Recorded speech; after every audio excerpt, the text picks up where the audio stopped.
everybody. Welcome back to the Who Cares Anyway podcast. So, we're not exactly live, but it is Friday night when you guys are hearing this.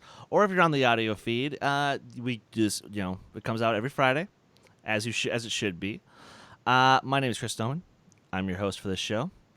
And we have a very fun show tonight because we got some topics that definitely need to get talked about as far as news goes. And on the second half, after the break, we will be joined by quite a colorful guest, as it were. That being film critic Mr. Witney Seibold, for what I promised you guys was a fun, very fun conversation. But, of course, I can't do this show alone. I've got to have my co-hosts, and here they are tonight, starting with Kees Cornelisa. Bro, how are you, man? How's your week been? Hello, I'm here. I survived a morning shift, which is of course my least favorite shift because I don't get enough sleep, but it's done. So next week I get the night shift, which is my favorite shift because contrary to most people, I actually sleep. I like staying up late. It's like an excuse to stay up late, and I don't mind that. Anywho, I am looking forward to the news. Not so much the second half because I'm not in it. I don't know what I missed, to be fair. I will probably just have to watch the actual show to see what you guys talked about and then be very bitter that I missed it. What else is there to say? I think that's about it. All right, fair enough. And to the other guy who was on the call with Mr. Seibold with me, Nico Suave Rigoli. Brother, how's it going? How have you been? It feels very much like a Friday. Like the week has just put me through so much, and now it's like finally, I can rest a little bit. I don't even care that I don't have my choke slam championship over my shoulder right now. I'm just happy to relax and have a good conversation. Absolutely. And at least for myself, I can at least not stare at you in a little bit of bitterness while you hold that belt. I mean, granted, again, congratulations for getting that thing, but simultaneously, it's like, when will it be my turn? Always the bridesmaid, soon to be the bride. One day, it will happen. It will happen. But oh god damn it. Are we not even recording? No, we're recording. I'm getting a call. Yes? I got a call. Of course you fucking did.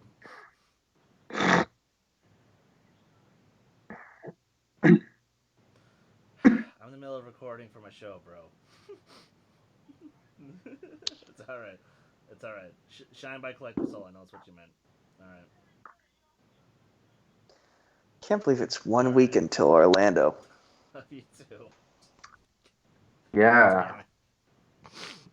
Yeah, you know why I don't care about that stuff? Because I'm not going. I love my brother, but sometimes I could just kill him. Don't call me. Don't call me in the middle of a show, you fuck. In fairness, he probably had no idea we were taping. No. I kind of told him what we were doing later today, so... okay. No excuse. At least not on his end. All right. Anyway. All right. So, where was I? Oh, yeah. Belt in my face. Yeah.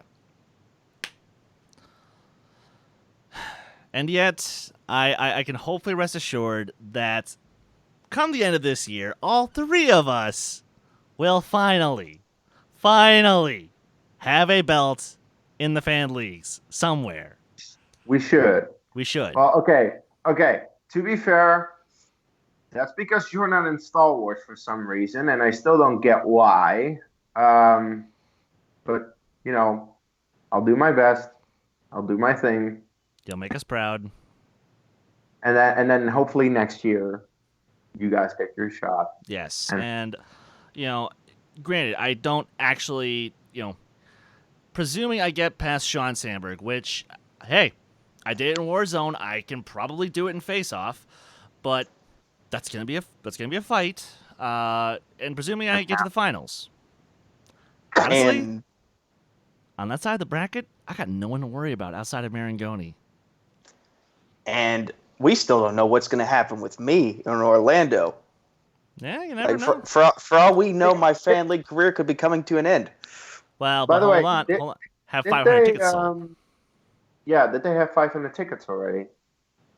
They're giving out a lot more to get to that 500 mark. Will they make it in time though? When is the event? We'll When see. is the event again? Next Saturday. So 8 days from now. Might be difficult to get it done. Might not happen this time, man. But look, I'm nothing against you, but I just think it might not be possible this time. Last I checked, there were about 60 tickets left to be sold before they reached the 500 mark. And that was before they started doing giveaways on Collider Live for sets of 3 tickets, I think. 3 or 2, I'm not entirely sure. But they're getting close. They're getting close. Well, I mean, then let's hope it happens. But if it doesn't, then better luck next time. As one other thing, I actually do feel like I want to just get into for just a hot second here. Kees, you'll be happy to know that while I'm not caught up in terms of the show yet, I did see the most recent episode of South Park, which I believe is now their 300th episode, if that is correct. It is. I'm actually behind this season. I only saw the first episode of this season, but because of the Wednesday night wrestling wars going on, it's been messing with my DVR, so I haven't been able to watch the most recent 2 episodes. Yo, you know what? Speaking of, let's. I do want to call it audible. Thank you for setting me up for that. So, cool guy. Hopefully you're in the chat, and I want you to know that we love you. But what's up with just suddenly getting us involved in this, political allegory of the group? Because I'm apparently now Secretary of State, and people wanted me to be Vice President of the page. What?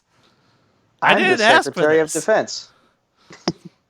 Well, it makes sense for you because you're a trained martial artist, but what?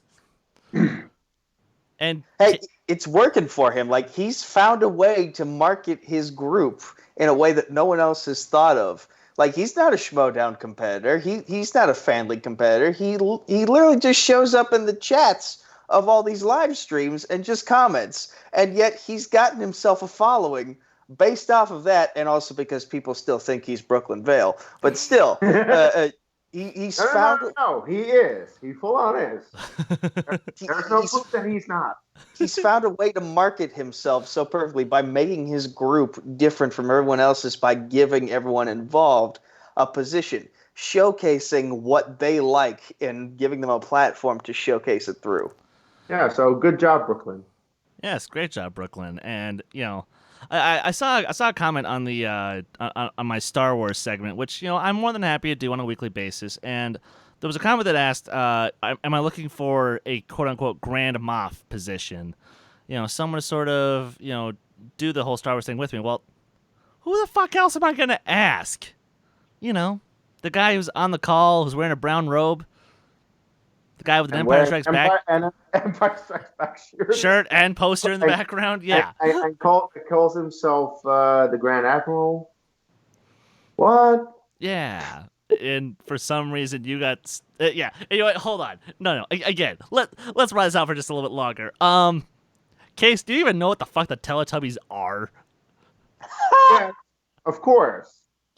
It's for kids, and I watched it when I was a really, really, really small baby. But what the actual fuck did you do, Kenneth? What the fuck, dude? You give everyone whatever they like, whatever they want to do, and seriously, you give me the fucking Teletubbies. By the way, you gave Caleb Coho Game of Thrones, which he doesn't know shit about, really. He only based his fucking character off of Joffrey. And I know Game of Thrones, and you know that I know Game of Thrones because, I might have won a couple of TV fandom matches in it. And you give me the fucking Teletubbies? Are you mentally retarded? I think he's a genius for doing this because he probably follows us enough to know that Coho doesn't know shit about Game of Thrones. So he's just wanting to see how is Coho going to embarrass himself week by week, giving out these fake Game of Thrones facts and information. Now, that would have been funny, but come on. With a Come fandom like on. Game of Thrones, you gotta take it a little bit more seriously. Well, and then he gave it to someone else who does know Game of Thrones, so that's better. Yes. But seriously, when he like a couple of people he went serious on and gave them something that they actually know about, but he also went like random shit, just giving something. I mean, it would be like giving Kees metal. Weekly metal fun fact with Kees. What? No, you don't do that. That makes no fucking sense. Metal fun fact. Shit. I Yeah, don't have anything metal around me. Just hold up something in your room that's made of metal and say, "This is made of metal." I was about to say, yeah, no. If you've got you got some iron or some gold or silver or you've got your computer. I can tell you, my computer is made of metal. Exactly. So Exactly. So there you go. that would be my first post. Everyone who's interested in my shitty computer, it's made of metal. But no, I mean, look. In all seriousness, cool guy. You know we love you. We're just busting your chops a little bit, but Of course. you know, but simultaneously, it's like, okay, this is a decision that one can make. Brooklyn, I love you, but come on.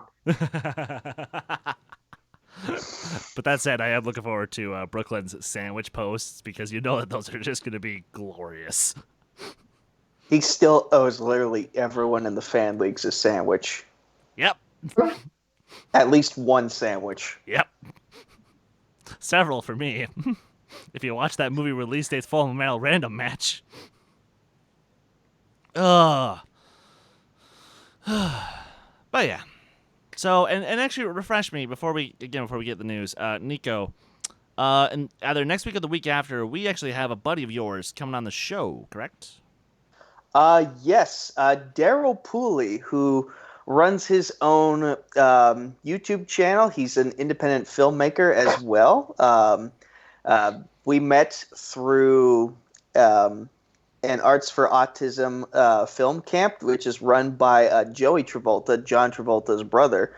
I haven't been part of that camp in 2 years, but he still is part of that camp, and he's made a couple independent films. He's made a couple fan films of Star Wars stuff. I believe The Choice is one of them. And he's got a very strong following on his YouTube channel. Like, I think he might be at 5,000 subscribers. So he knows how to market himself. And we're going to have him on. If we're pre-taping next week, we'll have him on then. If not, we can do something live the week after. I'll need to discuss it with him again. It's just been so busy because of school and everything on my end. It's hard to keep track of everything. But yeah, I'll talk to him, see when he's available again. And yeah, we'll have him on within the next 2 weeks. Sweet. Yeah, and again, probably if not the week after that, probably the last week in October, I'm going to see if I can call in a favor from a friend of the show, a personal friend of mine, Mr. Mark Riley, to come on and talk about writing.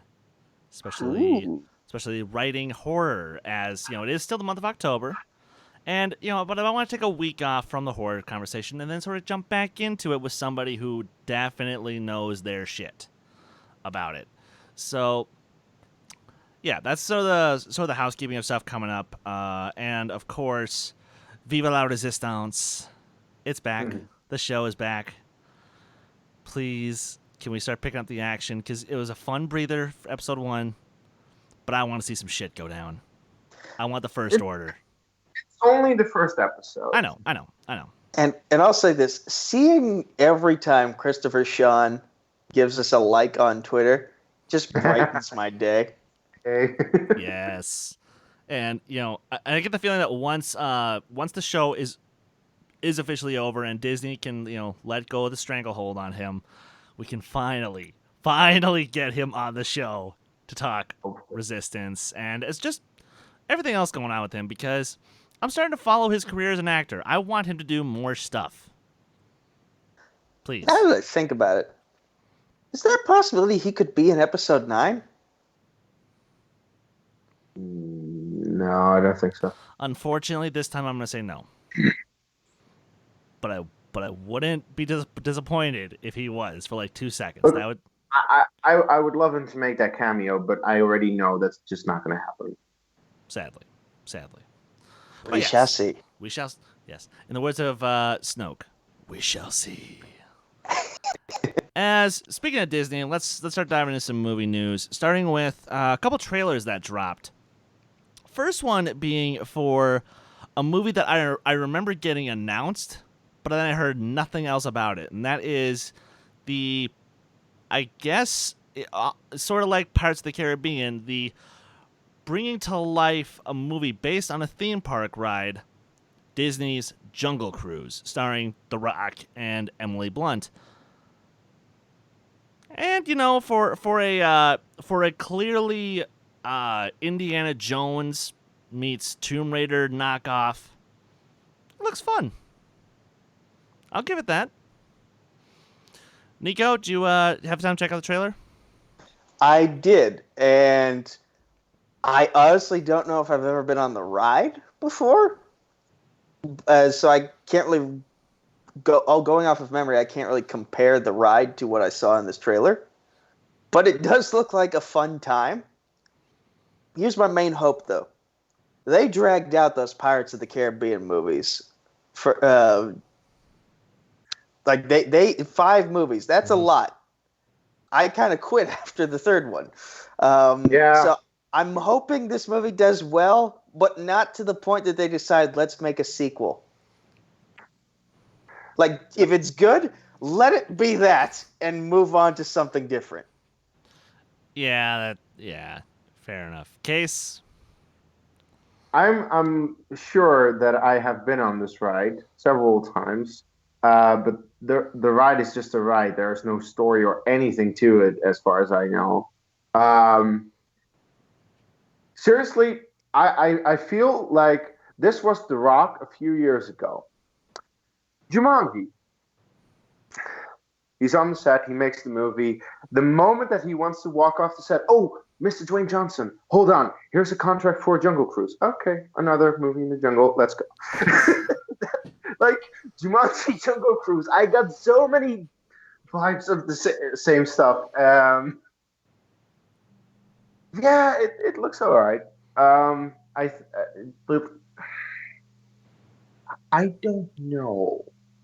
It kind of looks fun, and they're like, Emily Blunt is a good actress. I just feel that this is not the type of stuff that she should do. But maybe, I don't know. I have to wait for a review. We'll see. Actually, you kind of, yeah, fair point. Because, like, here, I'm just going to try to go through my head. And, guys, in the chat, feel free to remind me otherwise. But I'm trying to think if there's a movie that she's done where she was sort of that action heroine lead, and she pulled off convincingly outside Edge of Tomorrow. Edge of Tomorrow. Oh, Looper. outside of it. Looper a little. She's more supporting, but yes. Mario. Okay, never Was mind. she in a Touche. Terminator movie? No. No, that was Emilia Clarke, and that was terrible. Okay. I think she would have done a better job, but I don't think anyone would have done a better job. fair enough. The one thing we're certain of is that The Rock is basically going to be playing The Rock in this movie, because that's essentially No. That's not just this movie. That's every movie. I know, and that's why I'm saying every movie that The Rock is in. I don't see his character. I can never see his character. Like, even Hobbs, I don't see the Hobbs. I see The Rock. Yeah. But it's entertaining. Yeah. Anyway, sorry, Nico. Continue. No, I was basically saying, yeah, Case is right. That's literally what he does in every movie, so you know what you're going to get. It's just when it's Disney, it's a toned-down PG version of what we're used to seeing him do since he started acting.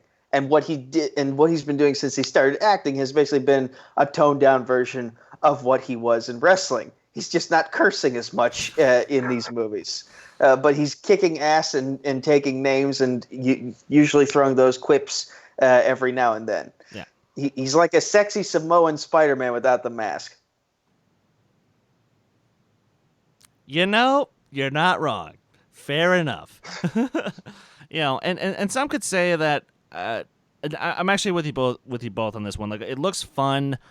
I will see it regardless because, of course, as I will say a couple times throughout our review, throughout our interview with Whitney, we worship our bouncy overlords. So Did you just say bouncy and not mousy? I said Yeah, mousy. he did say bouncy. I said mousy. No, he said bouncy. I understood bouncy. You know what I meant. It's been a long week.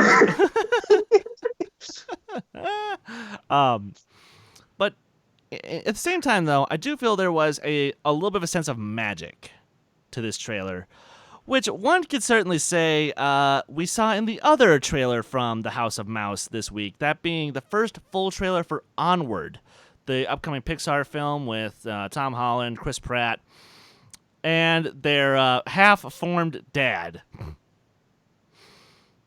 Okay, this looks. Yeah, this is interesting. This is interesting.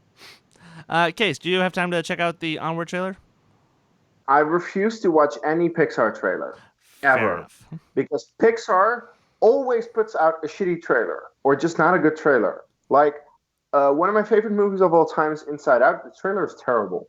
So since then, I'm like, you know what? I will not see a Pixar trailer. I'll see the movie and probably end up loving it because Pixar makes good quality products. And especially if it's like an original concept like Onward, yes, please. But fuck no to that trailer.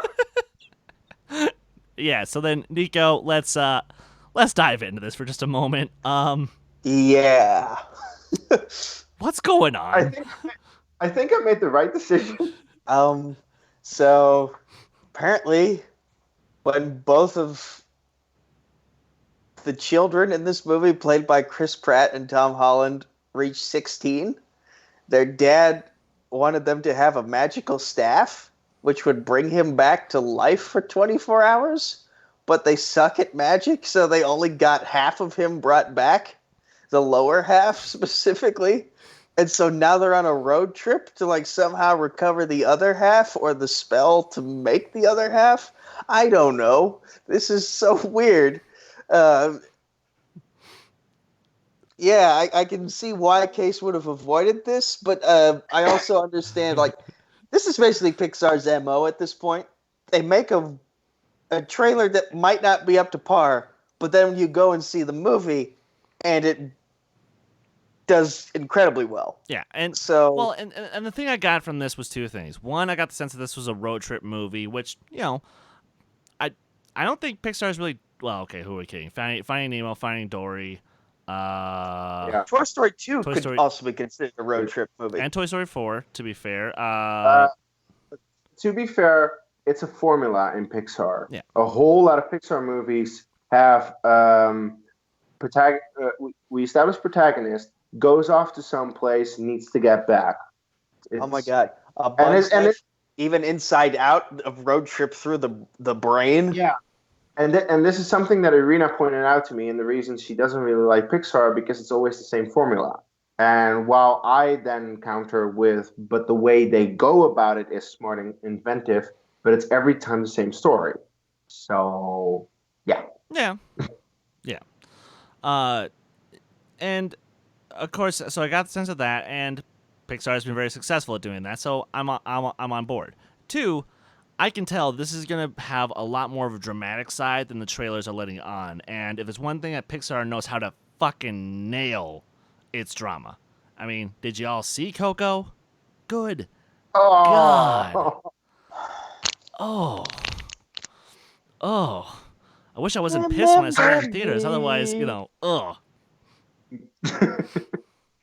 But, Yeah. So, yeah, Case, you were in the right for missing out on this trailer, but I think you and Nico and I are all going to agree that this movie's going to be great when it comes out. Especially in all the in all the quirky little delights of fantasy, because it's been a while since we've had a fantasy story that really focuses on such a small story. Because when you think of fantasy, you think of stuff like Star Wars, Lord of the Rings, Chronicles of Narnia. You think of these, larger than life. Harry Potter. Yeah. Harry Potter, Avatar, The Last Airbender. Like, you think of all these gigantic stories.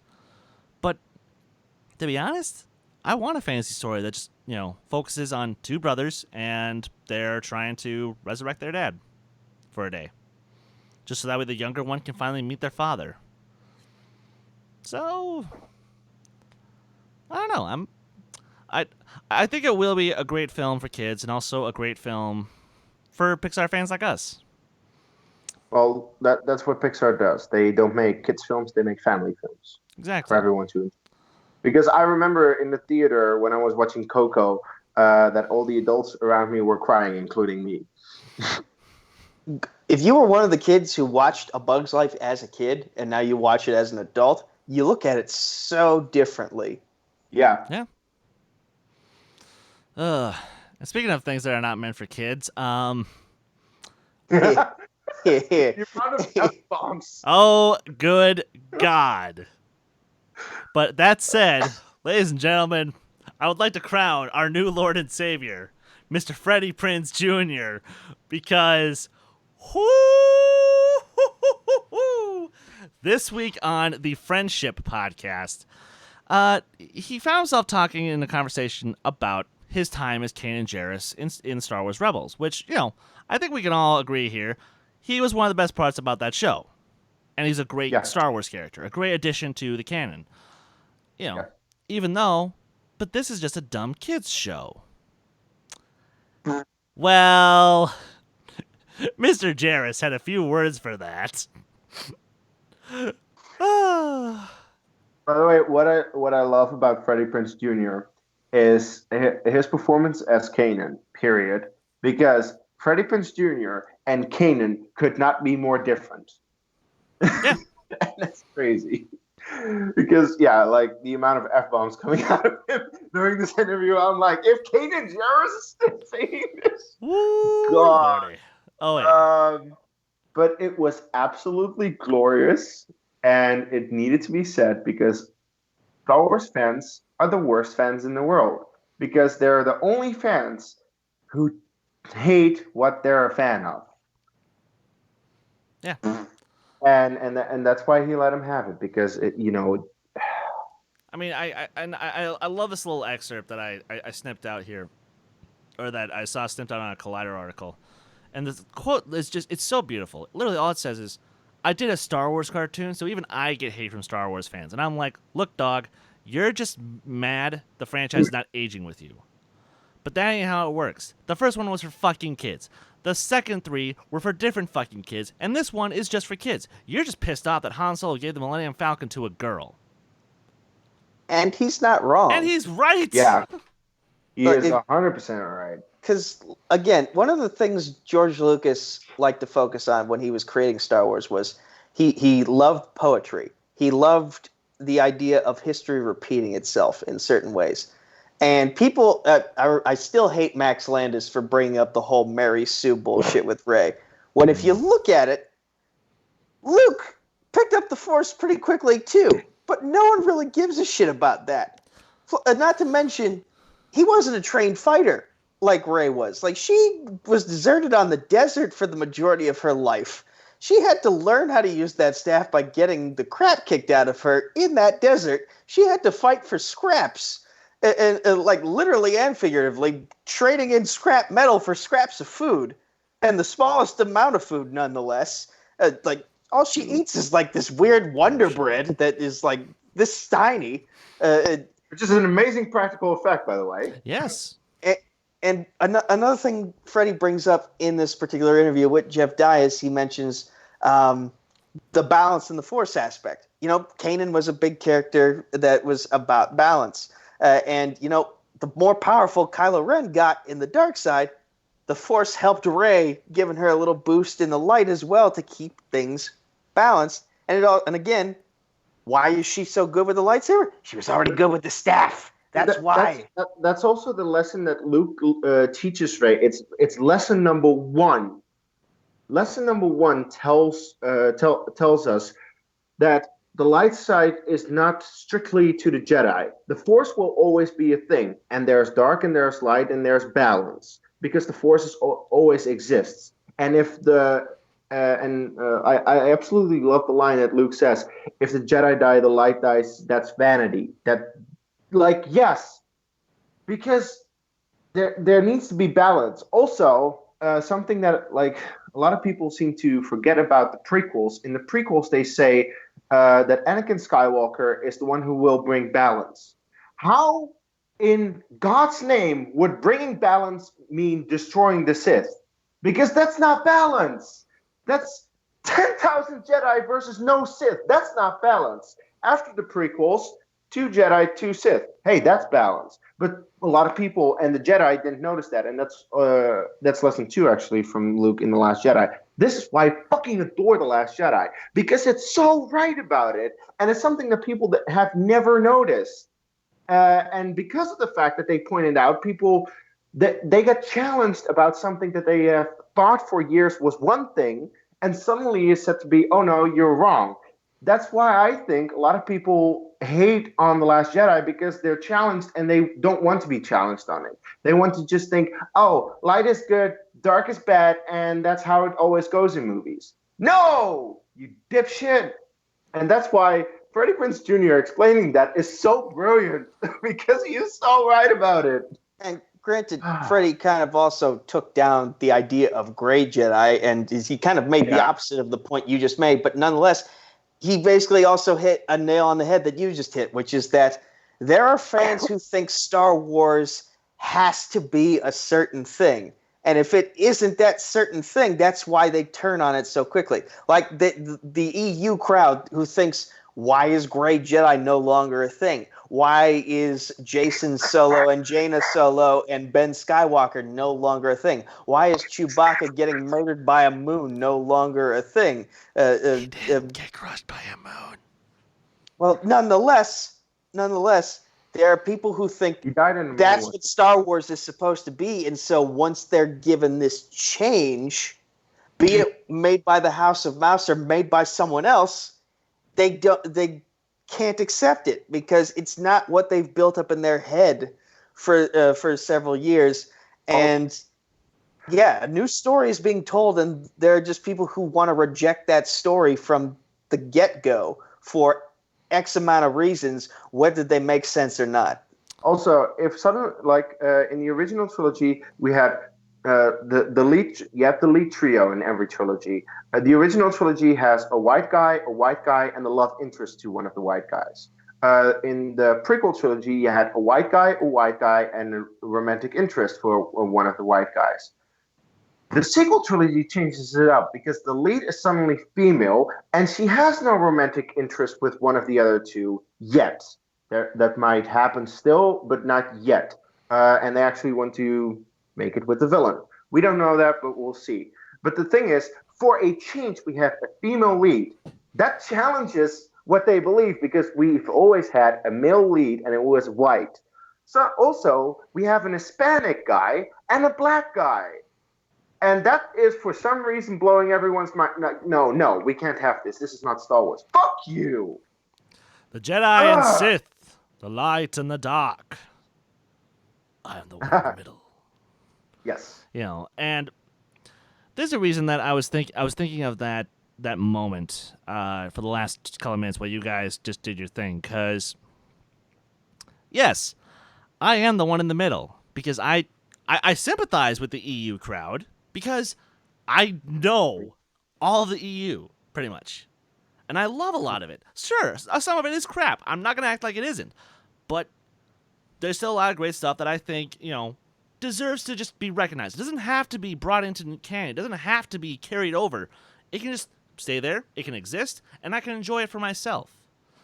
Or hell, canon. There's a lot of great comics. There's a lot of great books. There's a lot of great shows. I mean, hello, Rebels and Resistance, both great shows in my opinion, with problems, sure, but that doesn't mean any of it's bad or it doesn't have any less value than the stuff that Legends gave us.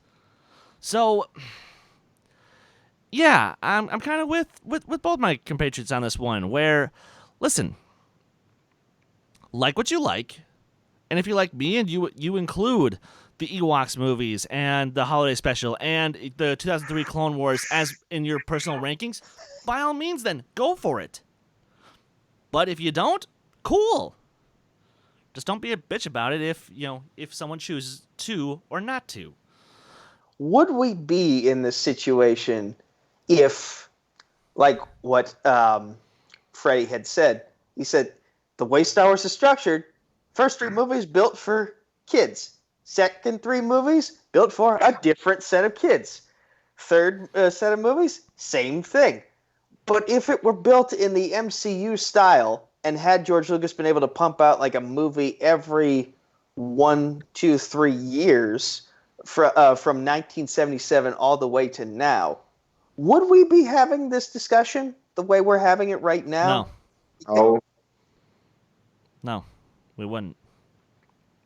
Because there are so many different hands on deck for all 3 trilogies. I mean, for better or for worse, that's kind of what makes them unique. And that's nothing to say in regards to the quality, but like you can tell that the original trilogy was George, but with help from Gary Kurtz, Irving Kershner, Lawrence Kasdan, etc. You could tell that in the prequels, that was just George. And then for the sequel trilogy, you can tell that is Kathleen, JJ, Ryan, and the rest of that crew. Because it's all so different. That's why I love it. It's different perspectives. It's why, everyone has a different interpretation of what Star Wars is, and also with Rogue One and Solo, which are standalones, and once again, different people working on it.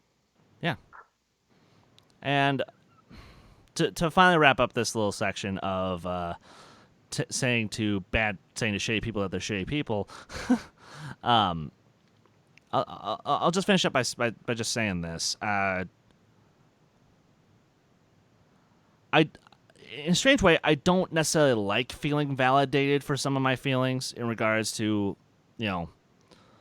what I think certain people need to think, because in a way that's kind of like censorship. But in a way, there is a difference between censoring someone and calling someone out who's being a jackass. Geeks and gamers. But, but that said, don't censor anybody. Have a conversation with them. And see if you can find a common ground with them on something. Which I don't think the creators of South Park will be doing with the government of China anytime soon, as we hit our last story of this first hour. Kees, as our South Park expert, would you like to just take this and run with it for a bit? This is fucking glorious. The second episode of South Park completely takes the piss out of China. In really, honestly, the best way possible. But the thing is, South Park has done some China-related episodes in the past, and they have always walked the line of what is racially insensitive or not. And apparently this was the line. This was crossing the line. Randy kills Winnie the Pooh in this episode. That's just one of the reasons why you need to see this thing. And he kills Winnie the Pooh because Winnie the Pooh apparently looks a lot like the Chinese Prime Minister or something. Which, by the way, that's very true. This is a reoccurring joke on Last Week Tonight with John Oliver. Yeah, so that's amazing. The entire episode is about if you've been following South Park for the last couple of seasons, Randy opened his Tegrity farm. He's selling weed, and he wanted to also open that in China. By the way, then he takes a full suitcase with weed to China. I don't know how he got on the plane, but when he gets off the plane, he shows it to them, and he gets arrested for having weed, of course. And then he is trying his damnedest throughout the entire episode to sell weed to China, which eventually he does, simply because he kills off Winnie the Pooh and suddenly problems are not problems anymore. But this pushed them over the line. And what I also especially loved about the episode is that there's a point where another plot, because of the fact that Stan is really sick of his dad with his integrity form stuff. Stan forms a band, and he plays death metal. So I think you'll like that, Chris. He's just making very loud screaming music, which I don't care for two shits, but of course Chris will like. And instead of actually making a band, they're making a biopic about them, because that's what you do these days. However, they want to make it China friendly, and they actually hire a Chinese person to read the script and make changes when it's needed. So you see Stan at one point writing the script, and the guy from China corrects about fucking everything, and then Stan is like, now I know what Hollywood writers feel like. And then Hollywood writers these days need to adjust every fucking thing in their script to make it politically, socially correct in the world, so that everyone will like their script, like their movie, which is brilliant. So yeah, that pushed China over the edge, and they have officially banned South Park in conventional ways. I know that people still watch it, are able to watch it through not conventional ways, but like I believe there's a South Park site where you can just watch the episodes for free and stuff like that. They banned South Park from China because they were done. So good on you, Matt and Trey. You still got it, and you got people to get that mad about it, and I love it. Nico, what are your thoughts on all that madness? My thoughts are I need to get caught up on the 2 episodes that I've missed this season so far, because, I mean, last I checked, season 1 opened with Stan is trying to expand his not Stan. Brandy is trying to expand his weed company, and he's finding out that people are home growing their weed, so it's like knocking down his business, and so he's trying to get it outlawed, and oh dear God! And at the end, he blows everything up. I swear, if there were a cartoon Hunger Games, Randy Marsh might be the winner, simply because there's no lengths he won't stoop to win. Yeah. And this season has so far been proof of that.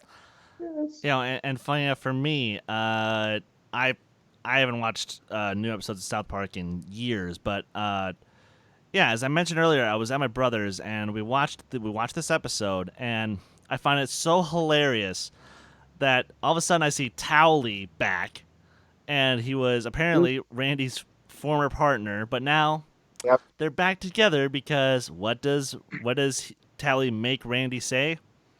Fuck the Chinese government, because it's like, well, we're banned over there anyway, so now we might as well have some fun. So, you know. Wait a minute.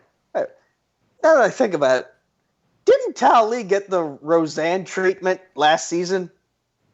What is the Roseanne treatment?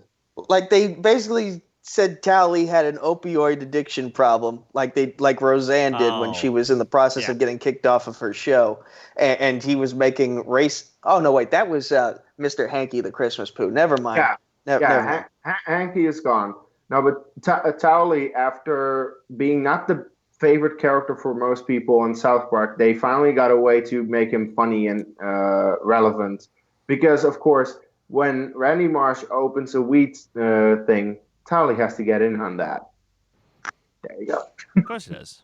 Don't forget to bring a towel. Even though Towley is the worst possible person you'd want running a weed business, because, as any drug dealer would tell you, you don't do your own product. But yes, on that hilariously dark note, guys, we're going to take a quick 5-minute break.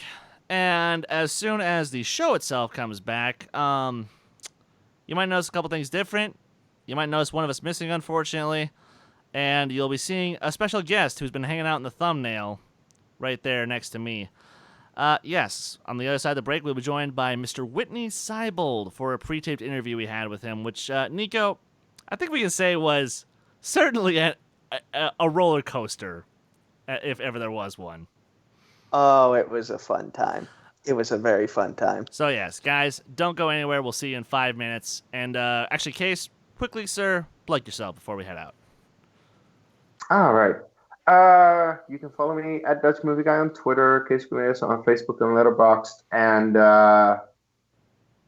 yeah, my Geek Match still hasn't dropped. I taped it I don't know however long ago, but it's supposed to drop. Movie Trivia Face Off is busy, but more importantly, I'll be making my debut in the Star Wars division that they are starting, and if I don't have a belt at the end of the year, I'll be mad. We'll see you guys shortly. Don't go anywhere.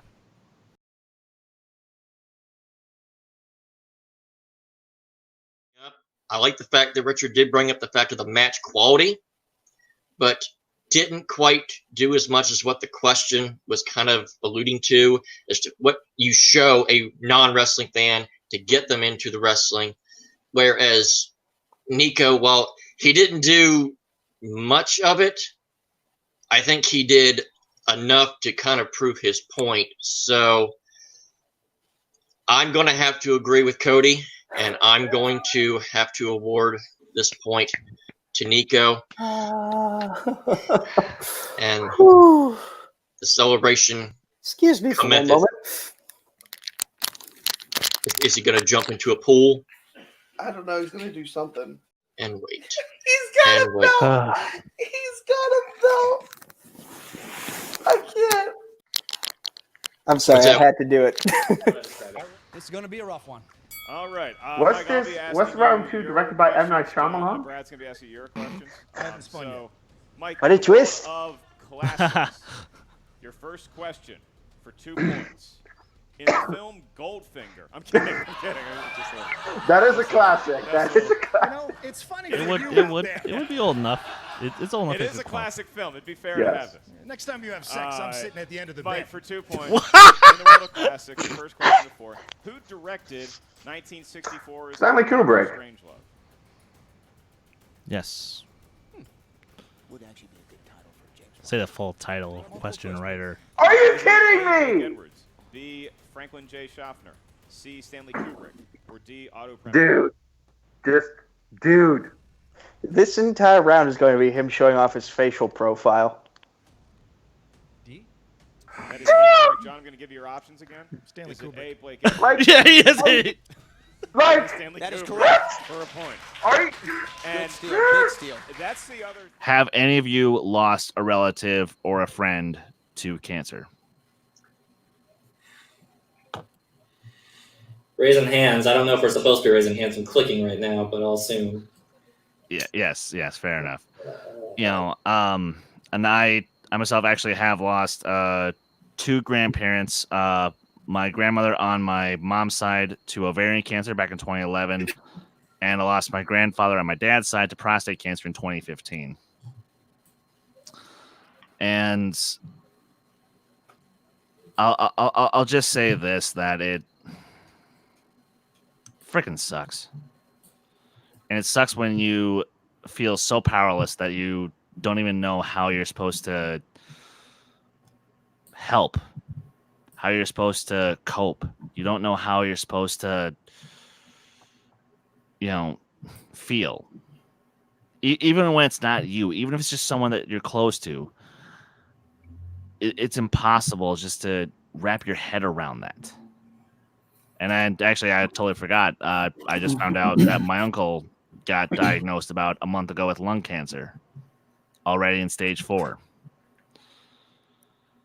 So I guess I gotta say, Dylan, actually, thank you for inviting me on this chat to tell cancer, hey, fuck you, Go fuck yourself. you, you horrible fucking thing. I'm just glad it was only food and liquid going through the room and not other certain things like sweat. Oh, we have no idea what was going on in the bathrooms, do we? I wasn't gonna go there. I wasn't. Wouldn't it be funny if there would be someone on the toilet while Cass is messing up with the gravity, and everything in the toilet just goes up and down and up and down, and someone is in there. What is happening? Or heck, just show someone trying to sleep. Oh, that would be, like, that would be great. That would be just great. But yes, no. Just the one visual gag was enough. But if this was like a 45-minute episode, then yeah, you better believe I want to see somebody in the bathroom. I want to see somebody trying to sleep. Maybe certain other things going on, if you know what I'm saying. Heyo, bow chicka wow. all.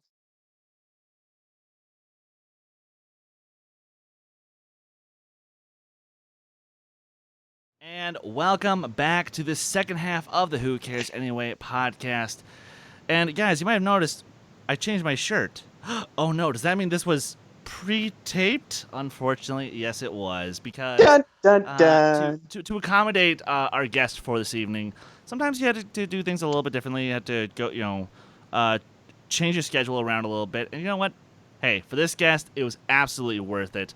He is a film critic. He is the host of the podcast Cancel Too Soon, Critically Acclaimed, and The Two Shot. Please welcome to the show, Mr. Witney Seibold. Sir, thank you so much for being here. How are you doing this very lovely day? Good, thank you. Thank you. Thank you for having me. Do I need to do like a reveal? Like here we go. I'll just, where'd he go? Hey, it's my curtain. Hi, thank you for having me. Yes, it's good to be here. It's good to be talking about the topic today. And yes, I am the podcast co-host of way too many podcasts with Mr. William Bibiani. Which, how ironic is that, given the current Schmoedown storyline? And I did promise Nico here that we talk about that a little bit towards the end. But before we actually get into the main topic, I did want to bring this up to you I want to bring it up to the audience that you, in addition to everything else you're doing, you recently released an audio drama called The 10th Muse. And I've heard a little bit about it, I've heard a little bit of it, and I quite like it so far. But could you just tell the audience a little bit about The 10th Muse and where they can pick it up? Well, yeah, The 10th Muse is a 30-minute audio drama that I put together just sort of on a whim. I really love the audio drama format. I really, really love that medium. And I fell in love with it when I was maybe in high school. I went on a road trip with a friend, and they played this thing. It was like this 10-hour-long science fiction epic that was made in the late 80s or early 90s. Like, the radio drama form had never gone away. It was just sort of lurking in the nerdier corners of the world. So I found this thing called Ruby 3. Ruby is a galactic gumshoe in the future, and there's all this cast of weird characters, and she solves like spiritual mysteries. It was very, very strange. And I was in love with it ever since. I've been collecting it ever since, and I've even been writing these little things on the side. I won a radio drama contest in like 2005 and had one of my shows produced. And I figured enough was enough. Enough time had passed, so I decided to throw this thing together. And I don't know where it exactly came from, but I decided to write The 10th Muse. It's about it's a 30-minute show. It's about a lesbian bar in Los Angeles. Sappho, the ancient Greek poet, works there as a bartender. And it's largely just sort of like this hangout drama comedy where characters are just sort of talking with one another and establishing their characters. But there is a bigger plot involved with Sappho that will involve a talking crab and time travel. It's only 30 minutes. It's not hugely incidental, but I really enjoyed the way it came out. I got a bunch of actresses together. They were all very game to lend their talents, and had a wonderful time making it. I just put it up on the Patreon for the $20 subscribers. They all got it for free. And if you wanted to buy it, you can buy it direct from me. You can contact me via any social media you can find me on. Then you can pay me through PayPal, and I can email you a copy. I'm proud of it, and I'm glad that some people are listening to it. Well, I mean, and of course, being a $20 patron myself, like I knew that I had to check it out because, to be honest, like that's one of the reasons I kept kind of badgering the both of you to be on the show. And trust me, when we inevitably talk about Star Trek, sometime hopefully before the end of the year, I will definitely be hitting you guys up again to talk shop. But it's one of those things where it's like I like to find out what people are doing creatively, and if there's any way I can help support that, because rising tide raises all ships and whatnot. Yeah. So that's awesome. it's deeply appreciated. Yeah, and I threw up all these like flares for actors and actresses. Say, hey, do you want to be in my radio show? 75 people said they wanted to be in these things. So if I'm able to make a little bit of extra scratch off of this and find a little extra time, then I'll be able to make a couple more. If not, this might be the last one, but we'll see. Hopefully not, because again, from what I've heard so far, I've been digging it, and I'll probably listen to the rest of it while I'm at work tonight. So, Okay. very excited for that. But just a warning: it's not for kids. There's a lot of cusses in it. No violence, no sex, but a lot of cusses. Aw, damn. I was gonna say it's kind of like this show, but you know what? That's kind of what we're all sort of used to. Because who doesn't love just to have a fucking good time? Am I right? Fuck yeah. Semprini. And this is why we have Witney Seibold on the show, because he just has those perfect little zingers that are just beautiful, kind of like the genre of horror, I would say. As we've been talking about so far, we last week Kees and I talked about some of our favorite horror films, and I keep repeating this, but I have to. I'm so happy about the fact that he's finally given this genre a fair shot. And sure, just sort of getting into the stuff that everybody knows, your Nightmare on Elm Streets, your Screams, your Halloweens, but eventually he just watched The Thing for the first time a month ago, and he adored it, which, yes, because The Thing is awesome. It's quite good, yes. Oh, yes. We're talking about the 1982 film, right? Not the 2013 or whenever that one was. Yeah, no, we're not talking about All that. right. No. Okay. No, the one where practical effects reign supreme. No, well, from what I understand, in the sequel/prequel/remake or whatever the hell they wanted to call it, they made a bunch of practical effects. Like, they had a really strong practical effects team put all this together, and some dipshit producer decided, no, that doesn't look good. It doesn't look modern enough. So they actually went back in and they replaced the practical effects with CG. Was this movie made by Fox? I don't recall. Because that sounds like a Fox move. No, well, it sounds more like a Harvey Weinstein kind of move, given if you go back to something like Halloween 6 and how that production went, but Oh no, there were no problems on Halloween 6. That one was just smooth. There were no rewrites or re-edits. It was just a director's pure vision on Halloween 6. Oh yes. But what a shit show. What a shit show. But it's seeing that passion in him that's sort of been reigniting a little bit more of my passion, and it got me thinking back to some of the stuff that got me into the genre in the first place. And Witney, I actually want those to you and to Nico as well. What's the first scare that you actually remember? Like just in life or from movies? From movies, whether Oh, okay. Yeah. What's the first time you remember being truly scared during a movie? Oh gosh, every movie. I was a fearful child. I was just racked by nightmares.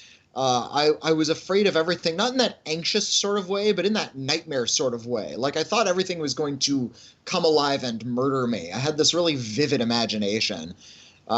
Yeah, it wasn't like, oh, I'm afraid of embarrassment or I'm afraid of guilt or afraid of being caught. None of that. It was much more literal than that. I was afraid that a car was going to transform. I was afraid that I was going to shrink into a bug. I had these horrendous fantasies as a 3-year-old. And so when it came to I was always drawn to horror. And I was drawn to horror movies. Whenever we went to the video store, I would go into the horror section, freak myself the hell out, not get a horror movie, and go home, and then just talk about all of the cool boxes I had seen at the video store at school the next day. And the day finally came when I was 8 years old that I was going to see my very first horror movie. I had decided I was going to do it. And we made a special trip to the video store at my behest to get my very first horror movie. I didn't know what it was going to be, but I was definitely going to get something out of that horror section. I was holding A Nightmare on Elm Street Part 3, which was brand new at the time. But my sister, in her infinite wisdom, steered me toward Tobe Hooper's film Poltergeist. Yeah, my sister is a horrible person. She could not have prepared me for exactly what that was. Now, it's rated PG, so my parents thought, oh, that's okay. I think Spielberg's name was attached, so they thought, oh, he's the DET guy. That'll be okay to watch. And yeah, that has, horrendous monsters and evil clowns and man-eating trees and monsters that just sort of appear in your closet and want to swallow you alive. Yeah, that's not scary at all. Skeletons in the swimming pool. Yeah, skeletons in the swimming pool, things coming out of the television, and of course the famous scene where a guy rips his own face off. There's all this just horrendous shit in that movie. And I'm sitting there watching, completely mesmerized, knowing I was not going to be able to sleep for a month, and I didn't. And I was, going at 8 years old. I'm like going into my parents' bedroom crying, saying, I can't sleep. There's monsters in my bedroom. And it took me a long time to get over it. And I don't think I ever really did, because I still love horror movies to this day. Just sort of poking at my own weird inner nightmarish darkness was a really fascinating experiment. I learned to love flute music because it's what I would listen to while I was drifting off to sleep as a young child. It kind of gave me a good way to meditate my way into sleep without worrying about sort of nightmares and fear. I mean, that's one way. That's certainly one way to get it done. And now, Nico, we're all quite familiar with, at least the audience, we're quite familiar with your Terminator story. But was there a movie that you grew up with that you remember scaring the hell out of you the first time you saw it? I honestly can't remember a particular movie. And the closest thing I can remember, and it's not really fear, it's more so disgust. And it's because of the Terminator story that I've told on the show a million times. The first time watching First Contact, which was actually this year, I was just like struggling to get through the biomechanical hybrid prosthetics, and it was just making it. I had to stop like every 10, 20 minutes just to try not to throw up because it was just too much for me.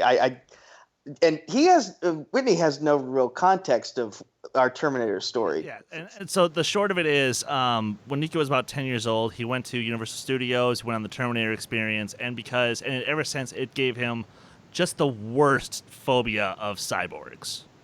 Okay. All right. Which that's fair. That's a very real fear to have. It would be like if you saw one of the new Planet of the Apes films and when you're like 5 years old. And you think you grow up the rest of your life thinking apes are going to take over the world. I'm frightened of them now. Well, I totally get the cyborg thing. Like there's machinery inside your body, or you peel off skin and there's a robot underneath. Like that kind of stuff freaked me out when I was a kid. So I get it. I get your phobia. You should watch Tetsuo the Iron Man, a really wonderful Japanese film from the late '80s about a salaryman, just a regular businessman in Japan who discovers that there's like little bits of like circuitry and machinery growing out of his body until it just sort of overtakes his entire body. And there's also this other metaphor about another cyborg that's happening to, but he really loves it, and they end up getting these really bizarre stop motion animated fights, and it's made on a budget of $50, and it's amazing. You really ought to check out Tetsuo the Iron Man. It's by a director named Shinya Tsukamoto. He did Tokyo Fist as well. That one's pretty nightmarish. If you got a fear of cyborgs, see that movie. No, sir. Tsukamoto. Okay, thank you. Damn it. That's T.S. Tsukamoto. Right. Why are you helping? There's actually a really great Shinya Tsukamoto story. Evidently, when Martin Scorsese was making Silence, he was auditioning Japanese actors, and Shinya Tsukamoto, who's also done some acting, he acts in his own movies, auditioned for one of the roles, and he just wanted to be in the same room as Scorsese. He had no agenda. He wasn't like, he knew he wasn't a great actor. He just knew he was an actor, and the casting agent said, okay, well, we'll bring in this guy, Shinya Tsukamoto. The casting director didn't know who it was. And he walked in the room, and Scorsese just sort of lit up. He's like, holy crap, this guy's in my auditioning room. And they just went up and they bowed to each other, and he said, this is the great filmmaker Shinya Tsukamoto, and I love your movies. And they said, can I do your audition? And Martin Scorsese says, well, you're not quite right, but thank you for coming in. I really wanted to meet you. So he got to have a chat with Martin Scorsese. That is just because of the cluelessness of some casting director. That is awesome. That is seriously awesome. Yeah. And to be fair, Nico, like, yours is understandable. I'm pretty sure that my first experience, I don't think anyone can truly understand this. And it's not from a horror film. It's not even really that scary of a thing. But this one jump scare still gets me to this day. It's in Sleeping Beauty, the 1959 Disney film, where Aurora is in her room by herself. She's crying because, she just found out that she's going to basically get pawned off to Prince Philip. She doesn't want that. So she's having to have herself a good cry, and there's a fire going on. But as the music keeps going, you notice the fire is dying out, and it's dying out, it's dying out, it's dying out, until there's just a trail of smoke. And then you notice the camera keeps moving towards the fireplace, and then it stays still, and all you see are two little eyes. Two glowing eyes, and then, boom! There's Maleficent. You're just like, hey! Yeah, and the music is really great. It's yes. old. I think Tchaikovsky did the music for that one. Yep. And yeah, that's a good. I mean, if you're gonna go to like Disney as like just Disney animated films have always been good at that frightening crap, right? Yeah. Like they spend you can tell that the animators are having the most fun animating like the villain characters, and it's a pity that they've been turned into such a brand. Like the Disney villain is now their own brand. I haven't seen Descendants, and I don't want to because it looks like shit. Don't. It's like just this big corporate vomit right on my face, and I don't want that. The whole idea of owning the most powerful animation studio in the world and clearly having an enthusiasm for monsters and shit, why haven't you just made a straight-up horror movie about monsters? Why has Disney not made like Disney's animated Dracula, an R-rated animated film with like the best animation you've ever seen? Right. They're losing an opportunity here. But because that's right now, like, and you can tell Iger's time is coming to a close because they're just sort of making as much money as they can right now, so that way whoever's next hopefully can start taking some risks. Because you know what, I want that too. And also, what is a rich person's biggest fear? It's losing money. Yeah. Yeah. So so like every time they make a risk, they put themselves at risk of living their own personal horror story. Yeah, well, you know what? F billionaires in the ear. Oh no, I have slightly less money. Yeah, screw you. You know what I'd like? A little extra money. You could support me and all of your listeners times 1,000 and not, like, even notice Bob Iger. Because I know Bob Iger is watching. Oh yes, of course. We as we all like to say, let's just bow down to our mousy overlords because they own everything. Especially after I heard that Apple story. Ugh. That actually almost gave me nightmares. But and well, speaking of nightmares and whatnot, here, Whitney, as someone who did have that as a child, what was like one or two nightmares that you had that were inspired by some of the films you saw outside of like Poltergeist? Well, I'm not sure if I had like actual nightmares that were inspired by films. It would just sort of open up my mind to the kind of nightmares I was always having ever since I was very, very small. It was always monsters and things transforming. I just had a inherent fear or aversion to like living beings transforming into other living beings, like the whole werewolf thing.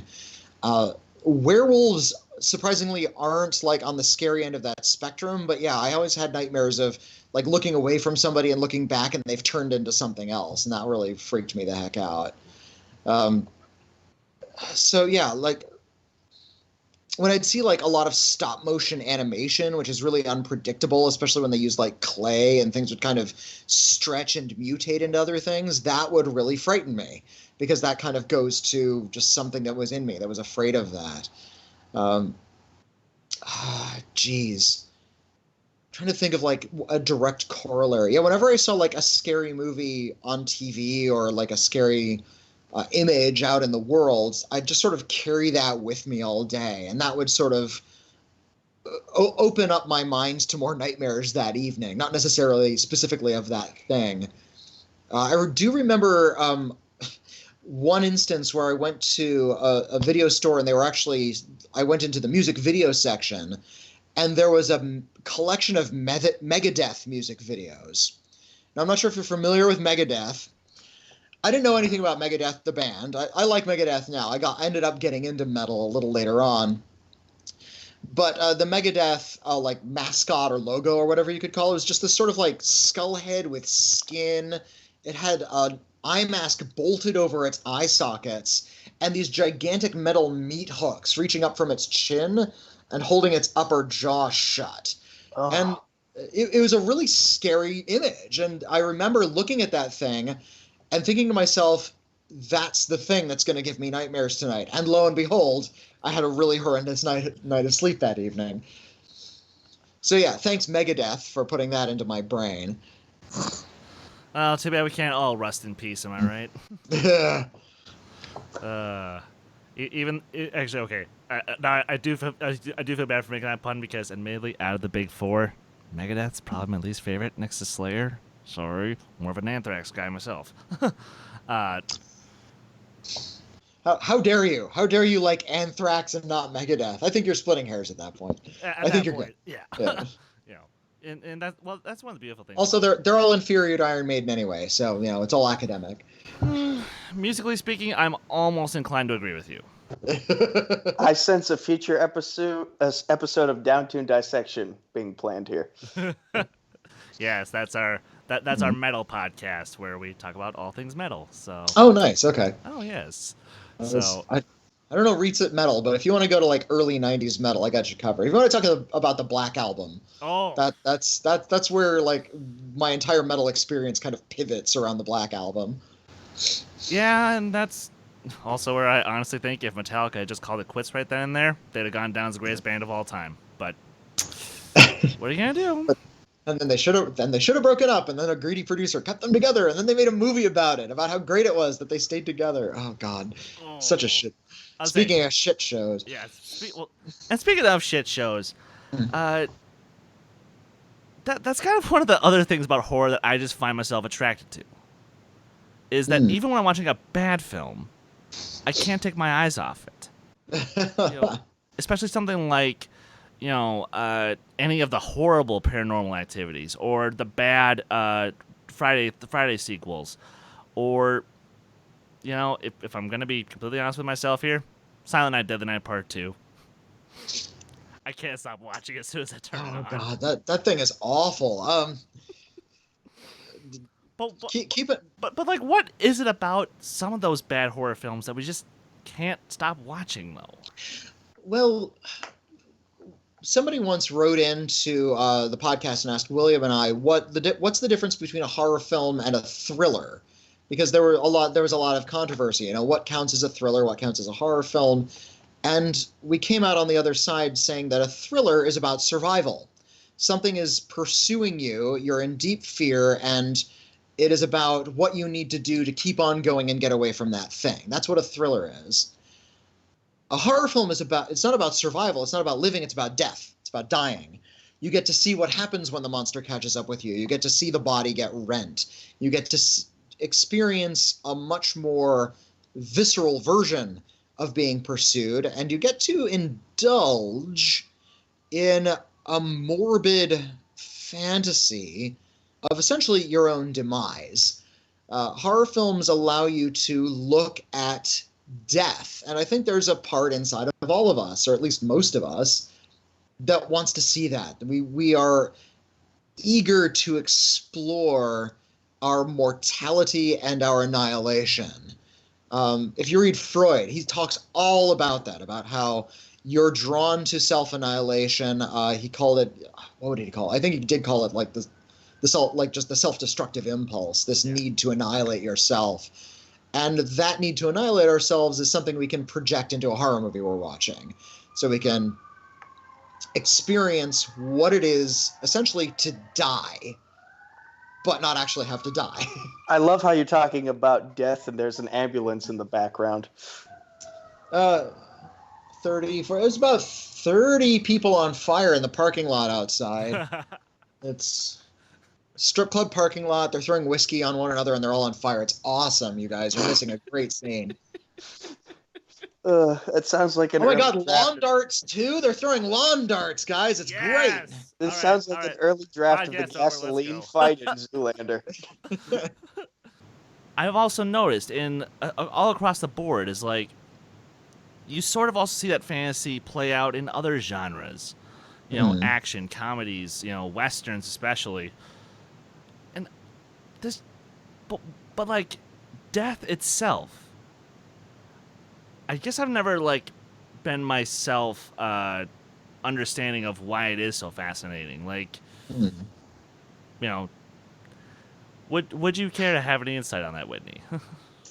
Oh, yeah, I'm not exactly sure where that morbid impulse comes from. It's just something we recoil from. We're told to recoil from, and yet we're still sort of drawn to. It's like, it's, you know, just form of existentialism, this way of kind of contemplating your own mortality, only doing it through fiction.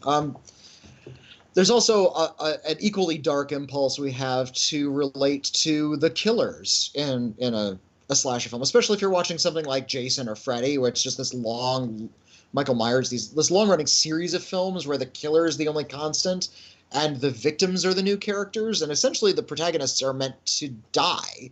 And we see evil defeated at the end, but we're not going to these movies to see evil defeated. We don't really care about that.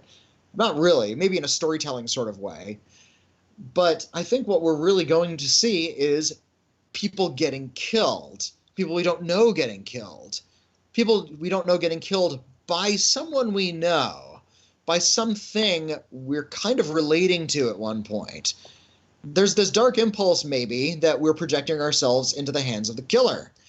And I think that's kind of an unhealthy impulse, but maybe horror films are giving a good outlet for some people, where they can see violence that perhaps they want to inflict. I feel like that's why zombie movies are so popular. And this is a theory of mine, and you can refute this if you like. But I think a lot of people are really drawn to zombies and the zombie genre because they kind of want to see the world end so they themselves can no longer have to abide by any rules. The rules are going to be gone. The rules of decorum, the rules of the world, all laws are suspended in the post-apocalypse. You don't have to abide by any laws. You can create your own laws. You can, amass all of these weapons, gain all of this physical strength or power to destroy, however you want to put it, and then go out into the world and essentially kill whoever you want. Because they're zombies, it's okay. But what you're doing is essentially projecting yourself into this Lord of the Wasteland fantasy where you get to murder people. I don't know. That's what I see when I see a zombie movie, is trying to cater to this very dark Lord of the Wasteland fantasy that I assume a lot of people have. Otherwise, the genre wouldn't be so popular. So essentially, it's the environment where you get to do everything you already do in Grand Theft Auto 5. Yeah, more or less. Just kill with impunity, the world is yours, and you get to be the king of it. And yet, No, I'm not going to refute that. Sure, I don't know if I actually think that when I'm watching, like Night of the Living Dead or Dawn of the Dead or something, but I think you're onto something. Like that's... Well, there's something really appealing and fun about living in a world with no rules, right? Especially when you're young, like you're a teenager or when you're a kid and you're always being told how to behave and what the rules are and what the laws are. And as an adolescent, you feel like, well, I'm growing up a little bit. I have all this new knowledge. I have all this new strength. I feel like I have a lot of power. And yet there's all these rules kind of keeping me in line. I don't understand that. I'm frustrated by that. Wouldn't it be great if I could just take up a chainsaw and start just wailing on a mall full of people? And healthy people don't do that. And I think a lot of even people with darker fantasies don't do that. But you can go to a zombie flick and at least see that as sort of this visceral output of what that would feel like. I don't know anybody who relates to the zombies. Nobody relates to the zombie. I mean, someone who's we had films like Warm Bodies, or we had shows like Santa Clarita Diet, but but I'd say that's more so just trying to give like a little more context of like what say zombies were an actual thing. Because if zombies were a real thing, would we actually be out trying to literally murder every single one of them, or would we be trying to help them? And I'm at least glad that the conversation does exist between the two, but it's still obviously we're still more excited anyway by going all Walking Dead on their asses and being like, hey, zombies, eat this, boom. Yeah. Well, it also depends on your interpretation of the zombie. Like, if it's something we saw in all of those movies, then yeah, kill or be killed is kind of the first thing we go to. But then if it's something like the CW's iZombie, where they still have some wherewithal and they haven't lost their marbles and they've found a way to integrate into society, then the conversation changes. Fair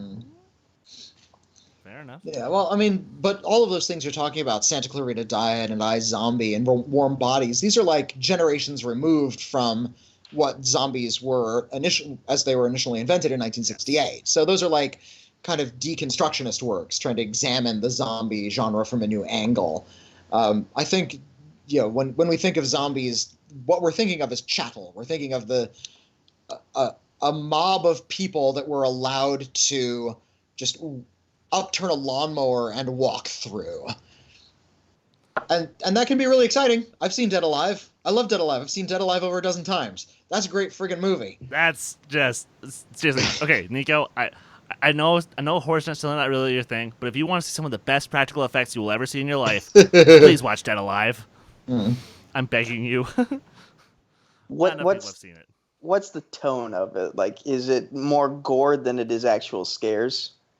Definitely. Yes. It's the goriest movie ever made, in fact. And I don't say that lightly. It's maybe one of the goriest, if not the goriest movie ever. It has a very comedic tone. It's very Evil Dead 2-ish. In its then I think I can handle this. In its pacing, like it's paced like a comedy, just like Evil Dead 2 is. And it comes from when Peter Jackson was a more interesting filmmaker. When he was actually interested in doing strange creative things rather than just big blockbusters. You guys saw The Lovely Bones? What a piece of shit that was. Okay, fair enough. That was terrible. One of the awesome things that you and Bibiani have done for not just myself but for other fans as well is introduce people to new films to check out, new horror films to check out, just new films all across the board. Hell, I remember last year you guys did an episode about 20 horror films you've never seen. I've checked out. I've only had time to really check out like 3 of them, but I like them. And okay. And if you could, for the horror enthusiasts in our audience, because we do actually have a few of them, what would be something that you would recommend for people who let's say they like monster movies, but what's something a little bit out of the mainstream that you think would be more towards their taste? Well, unfortunately, I'm old enough that I don't know what's in the mainstream anymore. You say somebody likes monster movies, what are you referring to? Something like James Cameron's Aliens? Is that a monster movie? Well, or are you talking about Ron Underwood's The Relic? Or excuse me, that was Peter Hyams. Peter Hyams' The Relic. No. Well, I guess specifically when I say monster movies, I guess I just mean sort of like this current wave of Piranha, Tremors, sort of that type of monster movie, like, or the people who want to see a crossover of the classic Universal monster movies done right. I'm throwing so much shade at you right now. You garbage. Well, I mean, if you like those movies and you don't know where they come from, it's kind of not just important, but it's going to be very rewarding and very edifying to go back and see where a lot of that stuff came from. I mean, have you seen James Whale's Frankenstein movies? Have you seen The Wolf Man? Have you seen The Invisible Man? How many of those Dracula flicks have you seen? If you want to see all of the monsters cross over, they did it. They did it in the 30s and 40s. It was pretty spectacular. Also crappy, but good. It's a lot of those Universal horror films suck, just like sequels do today. They don't invest a lot of money into it. They have to change casts at the last minute. The fortunate thing about watching the films from the 30s and 40s is they're over in 67 minutes. You don't have to devote 2.5 hours to a crappy mummy modern blockbuster movie with Tom Cruise. The idea of the dark universe isn't a bad one. The problem is they were just imitating Disney. Disney bought up all those Marvel characters in 2009. They already had a few Avengers films in the can, so they figured we'll just roll with this. We'll continue. They teased it at the end of Iron Man. There was no plan in place. Paramount wasn't going to make an Avengers film. Maybe they were. Who knows? But Disney said, yeah, we're going to buy up all these characters, and why not? We're going to take the crappiest Marvel team, because the good ones are all taken, and we're going to make a big series of movies out of them. And somehow that became a big hit. Those movies were iffy at first, but everybody loved them. And everybody had to get in on that action. DC decided they were going to have a superhero universe. They had a whole stable of characters with Warner Brothers. And then Universal said, well, what do we have? I guess we have Fast and the Furious, but we already are kind of, writing ourselves into a corner with that. We're not going to have them cross over with Minions. I don't know. So I want to see that. I want to see that so badly. Dom Toretto and the Minions racing. And yet, that would be better than Hobbs and Shaw. Hobbs and Shaw was fine. Come on. Those movies are dumb fun. Yeah. Well, okay. So, yeah, the real question Universal is decided, well, we have all of these monsters. They've crossed over before. Everybody knows all these properties. Let's just put something out there. Let's just put them all out in the gate and have this big crossover monster universe. As an idea, it's been done, and they were only doing it now because they were imitating trends. It's not like somebody had a vision to make this monster universe. They were doing it very artificially. And I think that's where they failed. They weren't bothering to build up a monster universe and kind of make things organically fit together over the long term. They were too eager to do the cinematic universe. And I think other studios are finally over it. It's like they were trying to imitate Marvel. They wanted to be Marvel, and Dark Universe wants to be Marvel. No. Now only Marvel is the one doing it. The Warner Brothers superhero films are all over the map now, and they're actually better. Sony's still trying. Unfortunately. So, what are they trying with? They're still trying with the Spider-Man characters they do have. They're trying to build the Spider-Verse, and maybe that'll intersect with the MCU. We don't know. It all depends on corporate relations. And I give absolutely zero fucks. Just the whole cinematic universe was played out before it started. I'm not a fan of Spider-Man anymore. They just sort of oversaturated the character. Whatever they do, I just hope they make interesting films. I thought Venom was an interesting film. It's a good bro dog kind of film with a good actor right in the middle of it and an interesting shark monster. Didn't need Spider-Man. Why not? I like that shark monster, his black glop wrapped around a naked Tom Hardy. I'm there. Fine. Does it connect to the bigger comic book universe at large? Don't give a fuck. No. Just make a good film. And too bad they can't all be into the Spider-Verse because, God, that's one of the best animated movies of the decade. It was really, really good. And they're going to make sequels. Like, no, you did it. You did a great job. Put it down. Move on. Do something different. Please. But, as the Tom and Jerry movie did teach us back in 1993, but we've got to have money. God. Disney is just making it hand over fist now, and everybody's jealous. But yeah, the whole. So if you're interested in monster movies, yeah, go to the original Universal Monsters. There's a reason they're iconic. A lot of those are really, really good movies. Some of them suck, but they have really cool monsters and really cool effects. They're still effective. You can watch something like Nosferatu from 1922. I and have still seen that get- movie actually. It's great. It's still scary. It's kind of nightmarish. The reason I like Todd Browning's Dracula is because of its staginess makes it feel more like a dream to me. Like everything's really stead and still and static, and everybody proclaims these really kind of spooky things directly at you. It's kind of like having a dream. I know a lot of people think Todd Browning's Dracula is a little too stagey. I think that's deliberate. Well, yeah. It doesn't look like a modern film. The Spanish language version does. It's actually much more dynamically filmed. But a lot of those movies still have that same power. And it doesn't take too much in the way of training your eye in older filmmaking techniques to really understand and really get and really enjoy those types of movies.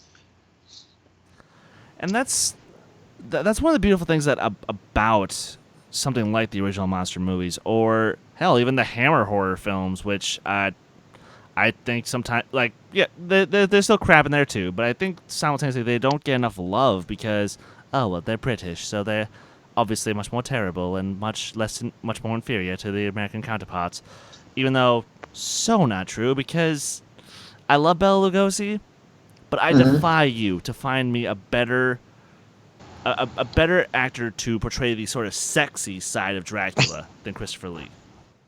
I mean, but that's what Bela Lugosi did. That sort of erudite, elite Eastern European billionaire who's going to sweep you away. There's some sex appeal to Bela Lugosi. I think if you want to out-sex Christopher Lee, Frank Langella kind of had it. He just like walked into a room, whipped off his cape, and stuck his tongue in your mouth, and you're like, oh, okay, Frank Langella, you do that. I mean, yeah. You're not wrong. Yeah. But no, and then let's say someone will leave a comment in here and say, okay, that's all well and good, but as someone who's starting off on their journey, and I want to, find something, I want to look outside of the U.S. or Britain or wherever. What are some recommendations you'd have for people of that crowd? Oh, well, I mean, if you're just looking for international horror films, I think a lot of people are really familiar with a lot of international horror thanks to Guillermo del Toro because he works in English and in Spanish. So he's done great horror films in both languages. I think The Shape of Water might be his best English language film, even though I'm not super high on that movie. Pan's Labyrinth is probably his best film all around. The Devil's Backbone is at least as good as Pan's Labyrinth. So I think a lot of people know at least to go in that direction in terms of international horror films. If you are, I mean, I guess I wouldn't need to tell you any of this if you're already on the Criterion Channel, because you know what you're getting. But yeah, the Criterion Channel, especially this month, in the month of October, they're lining up all of their horror films. They're trying to point out things like Japanese horror films like Onibaba by Kaneto Shindo and Kuroneko and a bunch of these other very Sword of Doom, these really atmospheric Japanese horror films. Kwaidan. These are all really good, really fascinating ghost stories. And even things that are like technically supernatural but aren't necessarily horror, like Kenji Mizoguchi's Ugetsu, which is sort of like this almost fable-like ghost story rather than a horror film, but it's got its spooky moments. Those sorts of things are, if you're looking for horror from Japan. But those are like horror from Japan from like the 50s and 60s. I don't know how young your listenership is, but I think for a lot of younger people, the whole round of J-horror from the early 2000s might be considered classic by now, because some of these are like 15, 20 years old at this point. So if you haven't seen stuff like The Grudge or The Ring, these things made a splash in American culture for a little bit, and of course they were all remade. So if you want to watch the English version first and then see the Japanese version to sort of ease your way into another language, you can do that. Although, at least for me, skip the ring and go straight to Ringu. Much better, in my opinion. I think they're both fine, actually. I think the American and the Japanese versions are both good. The videotape inside both is the scariest bit. Oh, and I think it was Gore Verbinski who did the English language version. yes. Did a good job of capturing this kind of really nightmarish music video quality to that video that I really liked. Golly, just horror's one of those weirdly universal things. It's in every country. It's the one genre that never falls out of favor. You'll go through the history of film and you'll see that certain genres rise and fall. Westerns had a big boom. That's the one that's usually gone to when people talk about dead genres. This kind of like big family drama that was winning Best Picture all throughout the 40s. Those things still being made, but they're really off to the side now. Right now we're going through the big superhero boom. A lot of critics are just sort of counting down until it ends. And through all of that, horror has just been made. There's always a market for fear and for exploitation. And the horror filmmakers know that. And I think because of that, because it's always off to the side, it's always been given a little bit of a bum rap, also because there's an exploitation quality to it. It's appealing to some pretty dismal fantasies in the human mind. But it is resilient like a cockroach. You can't kill, nor will you ever be able to kill horror movies in general. You can oversaturate the market, but the trend will change. Something else will come. There's a big trend of remakes. There's a big trend of J-horror. There's a big trend of found footage. And we're currently still, I think, living through the big trend of hauntings, like haunted houses, that sort of thing. But those are all like subgenres. Horror is always going to be made, and there's always going to be filmmakers with or without talent who are really interested in exploring all of that. So no matter what kind of horror you want to get into, there are infinite entry points because it's always been around and there's always something there that's going to fit in with your sensibility. Absolutely. And one of the other beautiful things about horror, too, is that as it's constantly evolving, the only thing that really changes is what we're afraid of. Yeah. And what I've also kind of noticed is there's one element of horror films that I don't think ever will go away, and that's what makes it great, is I don't think any other genre quite captures atmosphere like horror does. I mean, Terrence Malick, but okay, Terrence Malick is his own genre. Let's be fair. But I mean, you look at something like The Exorcist. Anytime you see, oh my God, wow, Max von Sydow, Father Marius. No, that's not right. Marin, there we go. Yeah. Whenever you see Father Marin come up to the house, anytime that you're in Halloween, the original, where you're just looking at a shot of Haddonfield, or which is Southern California, but yeah, it's totally Southern California, but yeah, you let it go. Or anytime you look around the caves in The Descent, like that's just one of the. I'm sorry, I can't name another genre that is that powerful when it comes to atmosphere. Well, I think that just depends on the filmmaker. We remember those things because fear leaves a mark on a space. That's what haunting stories are all about. Fear and violence can kind of bleed into the walls, and so when we think of horror movies, we do think of the spaces that they take place in. But that's true of any talented filmmaker. They're going to create a space. I think like Cameron Crowe, for instance, if you look at his good films, and even some of his bad ones, he's really good about sort of putting the camera in a spot where it feels comfortable. I think that's something I like about Linklater as well. And I will just gush about Linklater all day, but he will follow somebody into a bar and they could just be having a conversation and a beer, and that whole space feels warm and lived in. And that might not stick with you as much as a horror film because you're afraid of the space in a horror film and you're welcomed in the space in a Linklater film. But yeah, I think that's just filmmaker by filmmaker. I've also seen a lot of horror films that are really sucky about atmosphere, or they figure they can put a lot of digital filters on the image and think that's the same thing as atmosphere, when really it's just obscuring the action. Yeah, I'm looking at you, Alexandre Aja. Minus high tension, yeah, I'm with you on that. Not a big Alexandre Aja fan. And I really hate High Tension. I know a lot of people love that movie, but golly, I hate High Tension. Well, see, okay, like, I guess I'm that crowd who I don't hate the ending.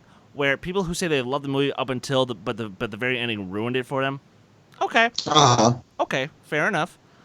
But I'm just, for me personally, I'm just so sucked in that it just stuck with me. I don't know. It's hard for me to be sucked in when one of the early scenes is somebody having sex with a human head. It's like, oh, come on, guys.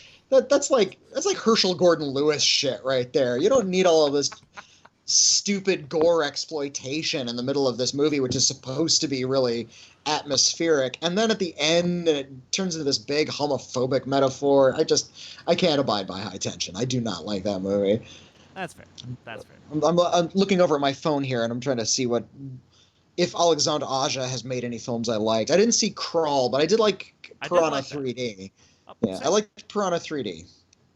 I thought As Hills Have Eyes was effective enough, I suppose, but just iffy, kind of forgettable. Yeah, Piranha 3D, it was just an out-and-out exploitation movie and had no bones about that. So I was okay with Piranha 3D. Which kind of leads me to like what I think our other co-host Kees, who sadly couldn't be here, really is starting to appreciate about horror is that sometimes the simplest concepts are what work the best in the genre. And yeah, I agree with that. One of my favorite movies of all time, Jaws. A shark eating people. And you don't see the shark. Exactly. And there's some mysterious thing eating people. And sharks weren't seen on camera a lot at that point. Yeah, why not? I think that was more a matter of like special effects technology and Spielberg's uncanny way of kind of reworking pop filmmaking craft into like a new generation. He really kind of,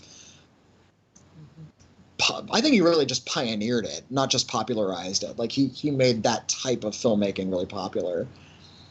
There's the reason that we credit him with being the guy who created the blockbuster. I mean, if you don't have him, you don't have Lucas, then you don't have, the good and the bad of everything that came afterwards. Yeah. Well, and of course you've seen him grow up. You've seen Spielberg evolve as a filmmaker. He's lost a lot of interest in that sort of really exploitative style of filmmaking, this sort of adventure and violence like Jaws and Indiana Jones. He would make those films. He tried to make another Indiana Jones film when he was an older man, and it felt like the film of an older man. There wasn't a lot of violence or murder or darkness. It was this curious story about space aliens. Indiana Jones murders like 0 people in that movie. It's really weird. You watch Temple of Doom, he kills 50 people. It's nuts. Yep. And now he's more interested in these sort of social dramas, and I think he's very good at it. He's made films like The Post and films like Lincoln. These are great movies, but we're not going to have the old Spielberg anymore. And when we do, it sucks. I hate Ready Player One. Ready Player One is abysmal. It is. Oh, God, I hate it. I actually hate it. Huh. But yeah, so. But yeah, when you're talking about simple concepts, I think you're talking about simple concepts, but simple concepts need to be done by masterful storytellers. I mean, you could say The Shining is a simple concept. It's a haunted house story.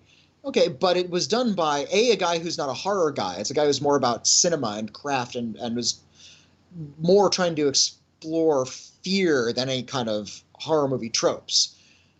Kubrick probably watched horror movies. I don't get the sense that he was a big horror fan, and yet he's making the best. Same with Friedkin. Friedkin made The Exorcist. I don't think he's a horror guy. I think he's just trying to tell that story best he can with the mastery of the craft that he has. I've seen plenty of simple stories like a haunted house picture or an attack animal movie that blow chunks. They're terrible. You watch Jaws and then you watch Orca and you realize, oh, wait a minute, maybe it wasn't just the concept of a shark attacking people. Maybe it was the idea that somebody had a little bit of filmmaking acumen with this idea.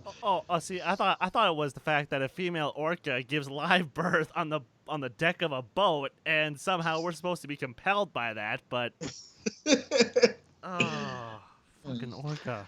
That movie is and I've also seen some really great movies that are really great horror movies that are like terribly high concept.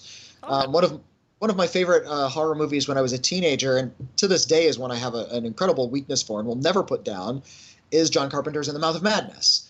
I talk about In the Mouth of Madness all the dang time. In the Mouth of Madness is this very strange movie about an insurance investigator who's going to find a missing horror author and ends up inside a fictional world that the horror author wrote, and he's beginning to realize that he might be a fictional character who is written to start the apocalypse and how he deals with that. Mm-hmm. That's not a simple idea. That's really weird. Well, and yet I love that movie for all of these weird metatextual things that are going on inside of it. That's me with The Serpent and the Rainbow by Wes Craven. A guy trying to just, do some mission work in Haiti, and then all of a sudden, oh shit, I'm being captured by, Haitians, and they're performing all kinds of weird voodoo shit on me. Fuck. And it's great. But, yeah. So, woo. This has been a lot of fun. But before we wrap this up and whatnot, because you are still quite a presence on the Schmoedown, and I did actually ask some of our listeners to, ask if there were any questions that you either yourself or William could answer. Mm-hmm. But, so I just want to pull from that a little bit. And Nico, as sort of our Schmoedown expert here at Dedicated Art, I also would like to throw this to you for a little bit if you had any questions for Mr. Seibold. And I wanted to start this off with this one, because I love this question from our fan, Brian Newsbaum, who asks, seriously, I love this question. How long did it take to film the Monsters, Inc. entrance? Less time than you might think. All it took was a few well-placed emails and a few phone calls and just sort of fitting into people's schedules. So we did have to drive around town and find the studios where we could appear. We filmed a little bit against a green screen so we could appear in studios that are not in the state. And we just sort of, did a few shoots here and there. One of the offices was in the same studio where they filmed the Schmoedown. One of the offices was really close to where we live, so we just drove down there one afternoon. It took like maybe 45 minutes all told. And when they have a green screen out there, so we were able to just sort of film in front of a green screen. I don't know how long the editing took. It was actually the brilliant editors they have working over there that put all of that together. But for us to just sort of film it, all we needed to do is wait for the hats, get dressed, go to these various locations, and shoot really quick on our own cameras, or on their cameras, as the case may be. I have in my pocket a really nifty little widget. Here's my Swiss Army knife, and dig this. It's got a flash drive in it. So I was able to just go to their systems, plug it in, and take the movies around with me on this thing. William got all of the elements on his computer and just mailed them all in. It took a lot of, planning and phone calls, but the actual filming seemed to be pretty simple. Awesome. Cool. Awesome. Cool. Nico. Okay, so I'll start off with a softball here. So when you were first introduced to the game in terms of its canon, not only were you there as William Bibbiani's partner, but you were also there as the client of one Ricky Hayberg. I need to know, did he actually do anything behind the scenes as your manager, or was he mostly there as a living prop to help fit the story Christian was trying to tell? He did two things, jack and shit. We had a few conversations here and there when we were sort of trying to understand where we were in the story and what was going on with sort of the arc of the Schmoedown. and we were just trying to sort of stay on top of it. I know Christian has a lot of ideas. Our personalities and our wins, of course, are kind of dictating a lot of this. The story can't really evolve unless we win or lose. Those things aren't planned. We win or we lose organically. And what our characters are doing and where we go from there has to evolve from that.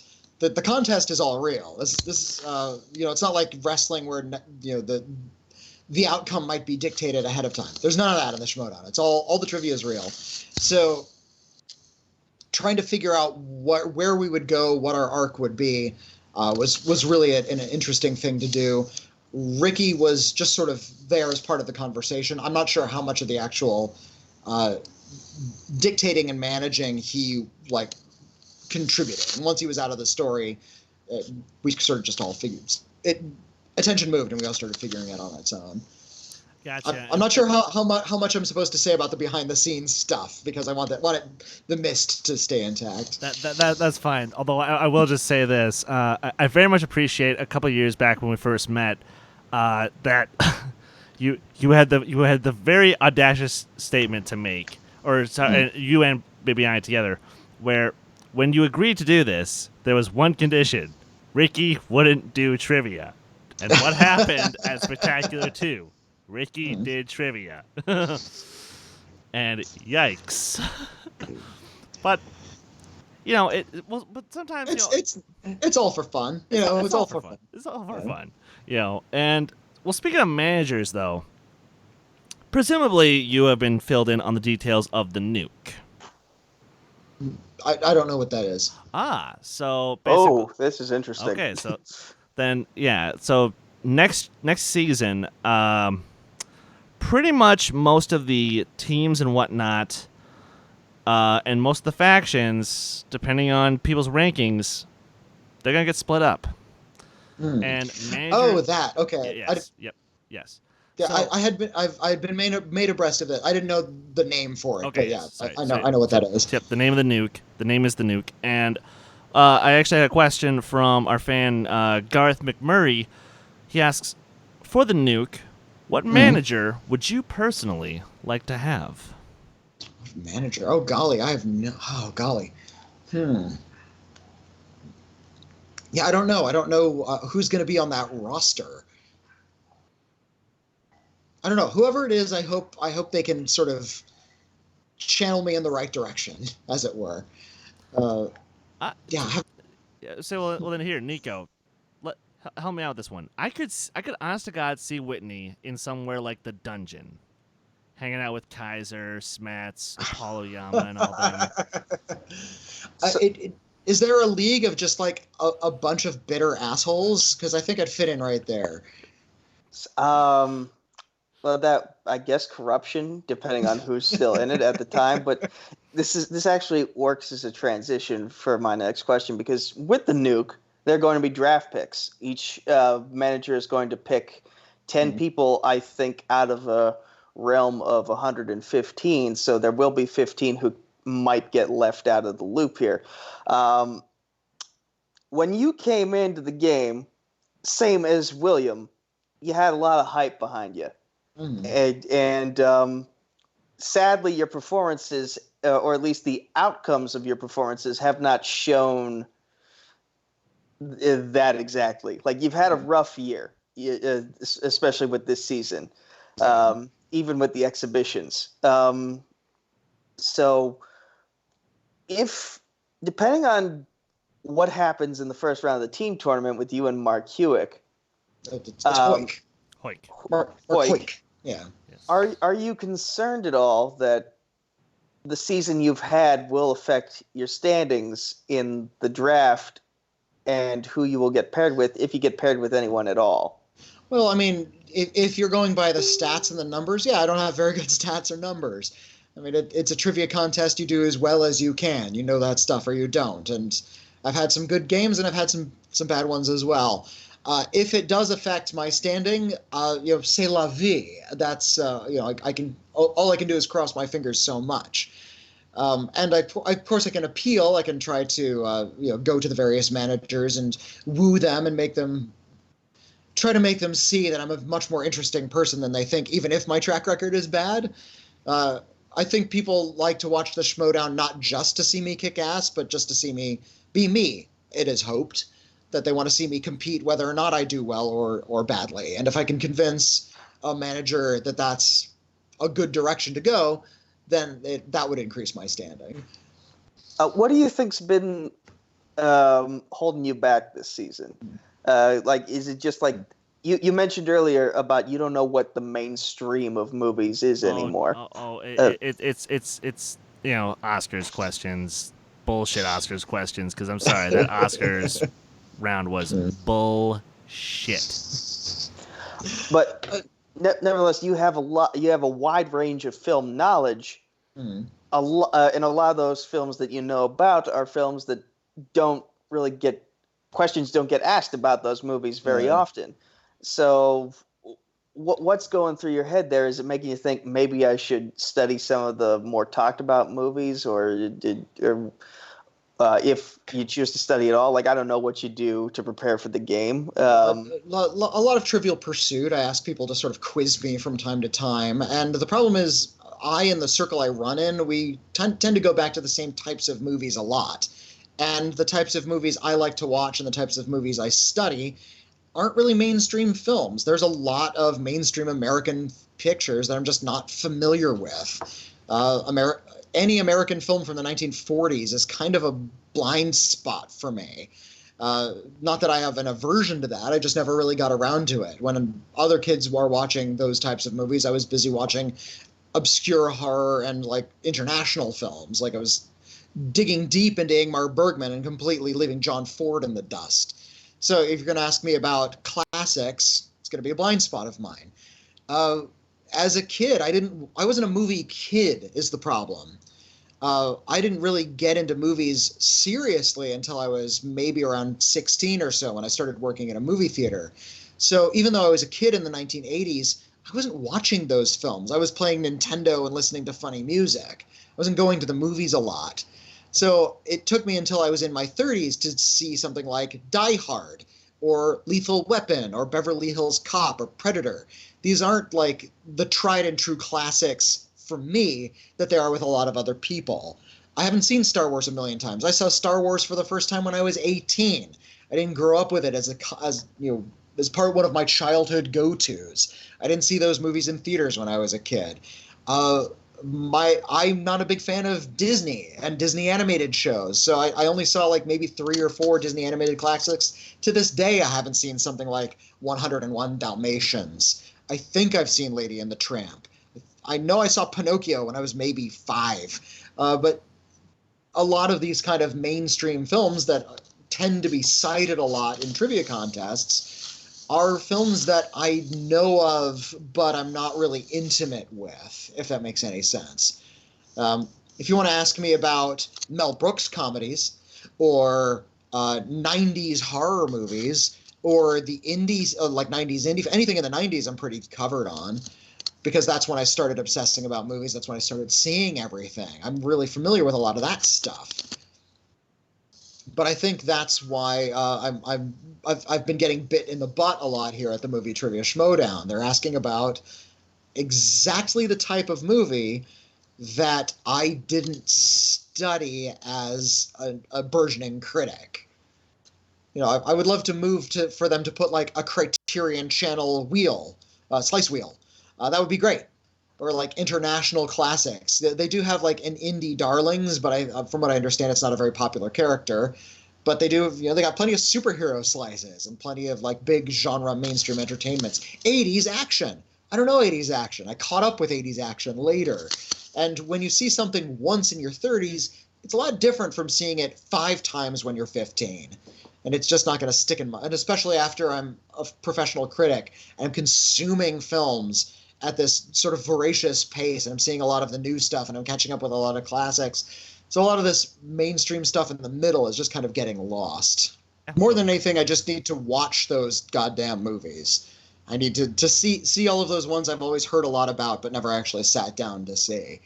And I do get to do that from time to time. You know, when I finally get to sit down and I'm 40 years old and I'm watching Steel Magnolias for the first time. I finally know what Steel Magnolias is about. My wife is from the South, so I understand her a lot better now. Don't feel bad. I still haven't seen it myself. Right. But yeah, there's still a lot of bigger movies that you would assume I would have seen that I just haven't. I feel you on that. But yeah, so I do have one last question on from one of our fans here, and I actually quite like this one. This is from our fan John Mariano, who is kind of a... Hi, John. Yes. I say I believe he's on the Critically Acclaimed Patreon. I think. Okay. Maybe. And he asks, let's say the Schmoedown gets its own movie poster. What does your personal pull quote say? Like about the Schmoedown, or is this like something that would define me as a player or as a character? How about both? Why not both?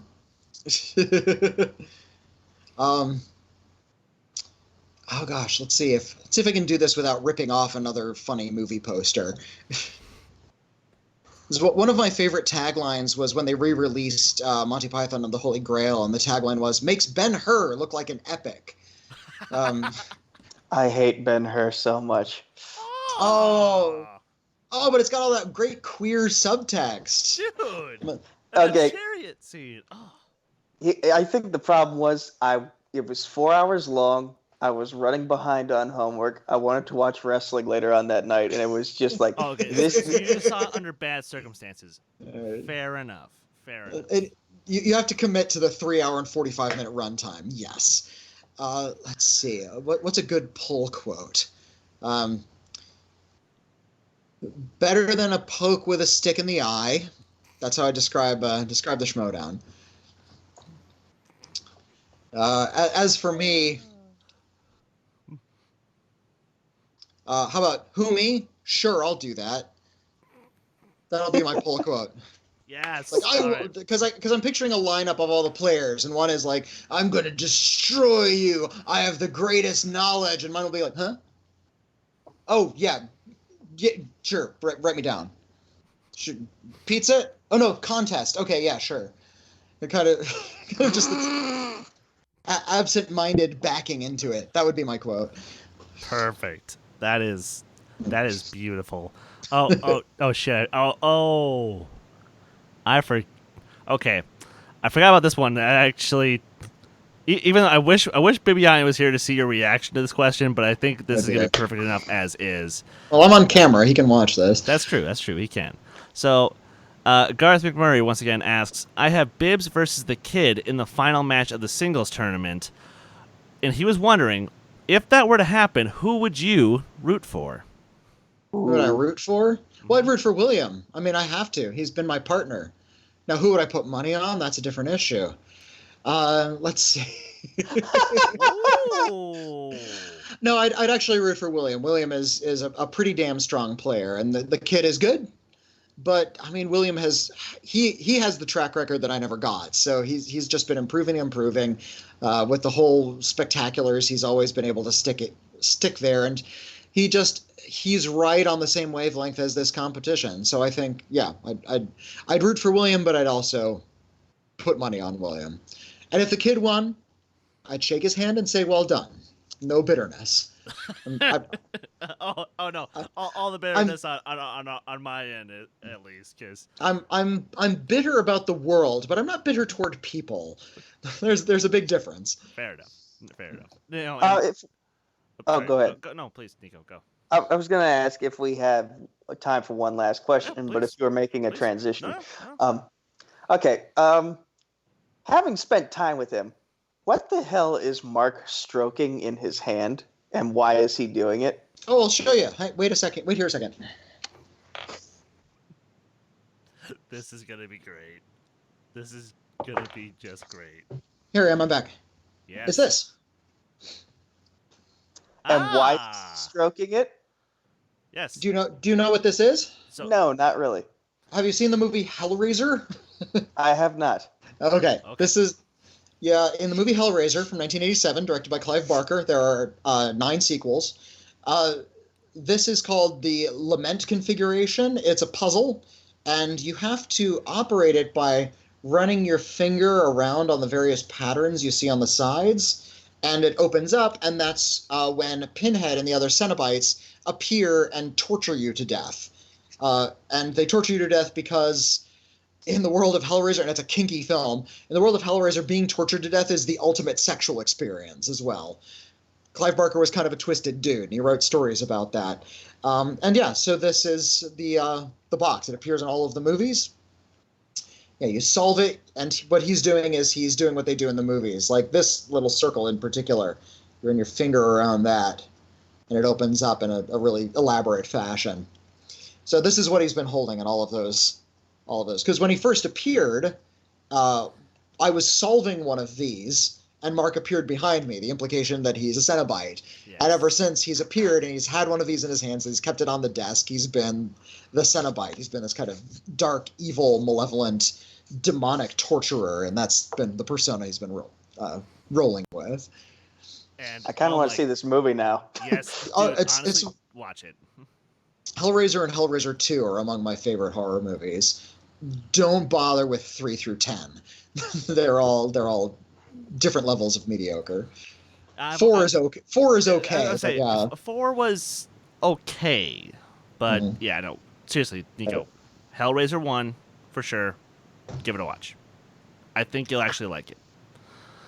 And of course, what better way to end a podcast with Witney Seibold unless you had like 20 movie recommendations and a million beautiful side tangents, which were all awesome. But with that, guys, thank you for tuning in to this week's episode of the Who Cares Anyway podcast. We hope you enjoyed the show. And once again, a big thank you to our guest, Witney Seibold. Please, sir, plug yourself, and where may the good folks find you online? Plug myself. Sorry. It's doing my butthead laugh. I'm Witney Seibold. You can find me co-hosting the Critically Acclaimed podcast and Canceled Too Soon over at the Critically Acclaimed Network. I do that with one William Bibiani. We have all kinds of other bonus shows that you can get through our Patreon, patreon.com/criticAcclaim. We do a Star Trek podcast where we review every episode of Star Trek. We do Only the Best, which is just Best Picture nominees throughout history. We just did 1930, the first half of 1936. So we're still in the 30s, but we're just going to keep on rolling forward with that. It's a really fascinating experience. We also co-host The Two Shot, which is still part of the Schmoedown network. That's where you, the listeners, get to vote on a bad or notorious film, and we create a double feature with a perhaps very good film, presumably. That said, we're all over social media, the both of us. You can find us at Critically Acclaimed and at Canceled Cast. I'm at Witney Seibold. I'm also on Instagram. If you want to pick up a copy of my brand new radio show, The 10th Muse, just contact me wherever you find me on social media. I'd be happy to make arrangements for you. You can pay me through PayPal, and I can email you a copy, and I think you'll really dig it. That said, thank you for listening, and I'll hand it back to these two scintillating hosts. Absolutely. Nico, where may the good folks find you online? Facebook, Twitter, YouTube, at Nico Suave Regoli, or just Nico Suave with 4 random English numbers at the end on Discord, Instagram, Snapchat, and LinkedIn. Coming soon, hashtag give Nico a job. Combat Wrestling Trivia on Facebook, Combat Wrestling Network on YouTube. The poorly made Twitter handle is at Combat Wrestlin, the number 2. There's no letter G. Right here on Dedicated to Art and all the places Chris will say in just a second.